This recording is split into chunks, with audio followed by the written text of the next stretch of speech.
When we talk about modern integrations, one of the important trends that we are seeing is the shift from the on-premise to the cloud. Traditionally, when we look at the history of integrations, obviously we started from point-to-point integrations where all integrations were very, very tight, and both the ends, many times both the ends, it was very sticky. So basically you can't move, you can't even upgrade to a better version. And to solve this problem, we moved away from the point-to-point to the hub and spoke architecture. And I think today people are accepting hub and spoke architecture as the only architecture which should be used for any integration purposes. So no dispute about that. Of course, point-to-point is being used in some cases, but hub and spoke is becoming the industry standard, or it has already become the industry standard. But another important decision that is happening recently is this shift from the on-premise to the cloud as far as the integration is concerned. So basically, where does the integration code sit? Primarily, it was decided by where the apps are sitting.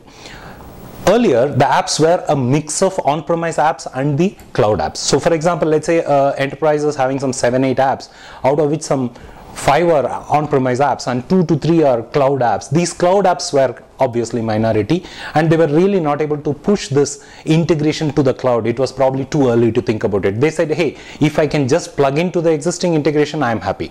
So that's where they were. But the shift which is happening in the industry in the last 4-5 years, we are very clearly seeing that most of the enterprises are moving most of their systems, especially the blood circulation kind of important systems, they are all moving to the cloud.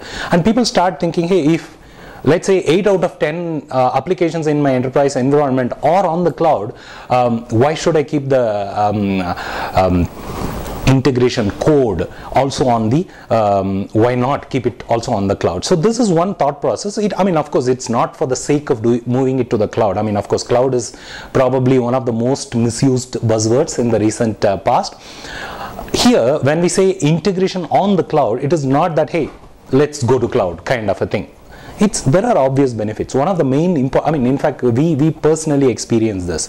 Our flagship product, which we launched recently, the Field Sales Pro, when we tried to do the integrations for Field Sales Pro, originally we kept it as an on-premise integrations, and then we were trying to connect to 2 to 3 systems. And we went through that hard cycle of getting all those systems connected to it, and every time the development cycle itself was very large, and it was as good as doing 3x times the integration.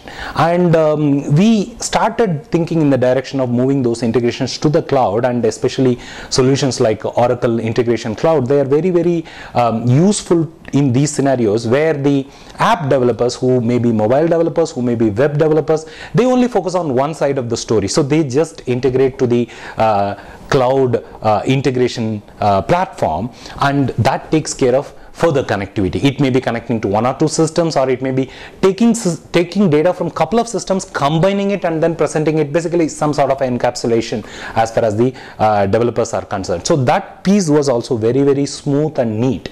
And another important benefit is monitoring and controlling. So when we are looking at production instance where hundreds of thousands of users are accessing multiple systems, we don't know. When we are talking about a hub and spoke architecture, we don't know which system talks to which, and which spokes are being used, and which spokes are really causing the bottleneck.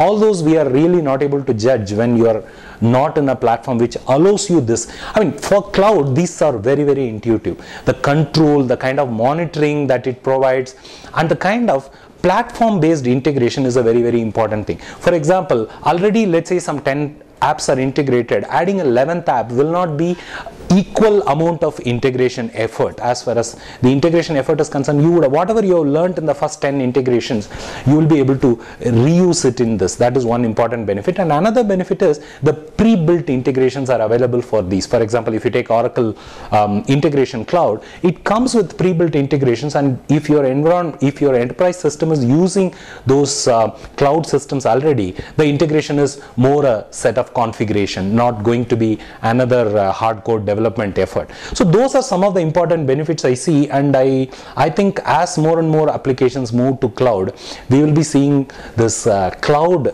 based integrations becoming mainstream, and more standards should evolve. I wouldn't say this field is matured yet, but it is really moving towards the maturity, and I think this is something which we are going to see it as a very, very healthy trend in the next couple of years. Thank you.